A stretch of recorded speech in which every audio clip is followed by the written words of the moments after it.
मी मृणाल अभिजित शेटे, भारतीय जनता पक्षाकडून आणि महायुतीकडून नगराध्यक्ष पदासाठी मी 2 तारखेच्या निवडणुकीला उभी होते आणि झालेल्या निवडणुकीत मला नक्कीच जनतेचा देवरुखवासियांचा कौल मिळेल आणि मी निवडून येईन अशी मला 100% खात्री वाटते.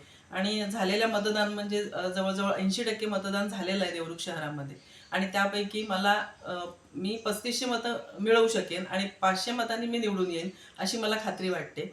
आणि आमचं पूर्ण बहुमत असेल सभागृहात. आमचे सगळे जे नगरसेवक आहेत महायुतीचे ते निवडून येतील अशी खात्री वाटते. आणि असं जर विचारणा झाली मला जर तुम्ही कोणत्या जोरावरती निवडून येऊ शकता, तर आत्तापर्यंत झालेली विकास कामं, लोकांशी असलेला दांडगा जनसंपर्क, लोकांच्या मदतीला धावून जाण्याची वृत्ती, ह्याच्यामुळे आम्ही असं सांगू शकतो ठामपणे की आम्ही निवडून येऊ.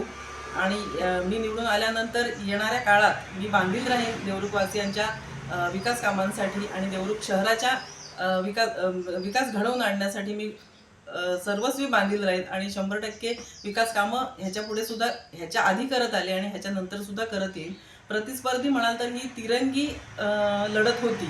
लाड मॅडम, थरवळ मॅडम आणि मी अशा 3 प्रमुख उमेदवार असल्यामुळे ही तिरंगी लढत होती. आणि ह्या लढतीमध्ये मी अगदी मला खात्री वाटते की मी निवडून येईन आणि देवरुख शहराच्या नगराध्यक्षपदी विराजमान होईल.